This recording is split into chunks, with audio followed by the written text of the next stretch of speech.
opening up the hole that the berserker had created in the enemy shield wall and ripping the Franks' formation open. They shredded it, dismembered it, split it wide apart. In a dozen heartbeats, the shield wall was no more.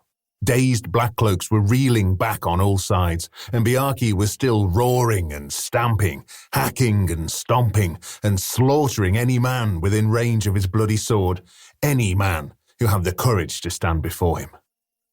His comrades were hard on his heels, howling, shoving the now terrified Franks in all directions, spears flickering out to rip away Christian lives. Tor's 4 bowmen, still 50 yards away, loosed 2 more volleys, and 2 more, after which they ran eagerly down the hill to join the fray. "Ward Bjarki Bloodhand!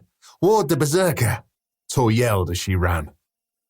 A group of 3 black cloaks on foot saw Tor and her comrades pelting towards them, shouted a challenge, and stood so as to bar their careening path.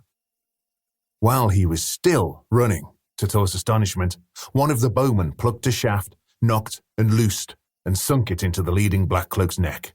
Tor took a heavy chop on his shield from the second man, threw the sword off its painted leather face, and buried her own in the man's belly. He made a whooshing sound, like a punctured pig's bladder, and collapsed. The third man took to his heels and ran away.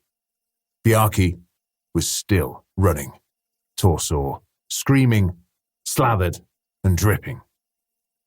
It was clear the berserker was heading towards the black tent. Yes, and there, throwing open the flap and striding out, Tor recognized the tall black cloak captain.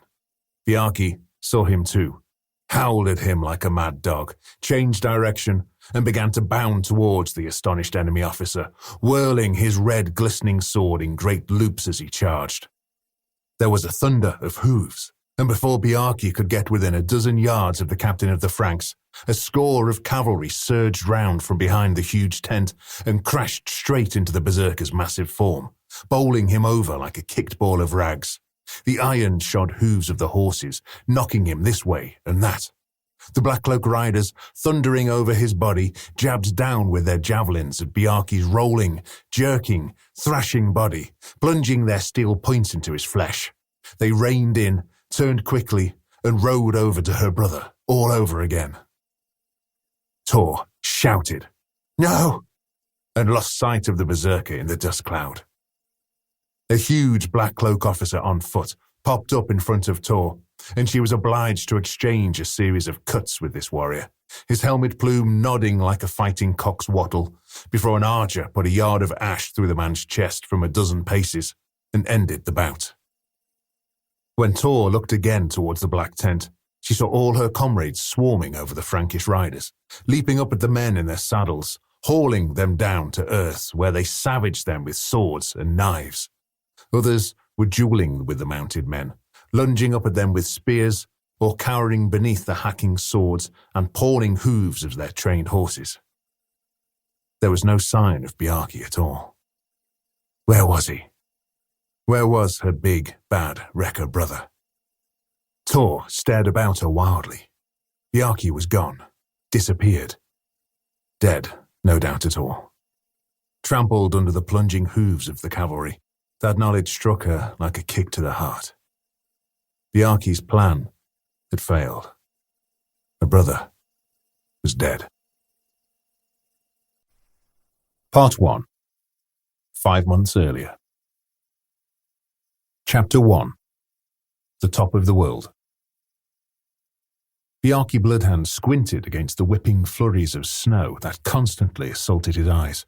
He wiped a mittened hand across his brow, his face now numb with cold, and thought he saw it again.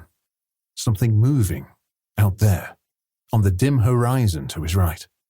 A dark mass shifting across the whiteness of the ice fields. In an hour or two, it would be dark again. The days pitifully short up here on this rim of the world, only a brief few hours of light at this time of year. There. Yes. Movement for sure. He stumbled forwards eagerly, his deerskin-wrapped legs punching through the snow crust and into a foot of airy powder before finding the frozen earth. A wading action more than a walk, and utterly exhausted.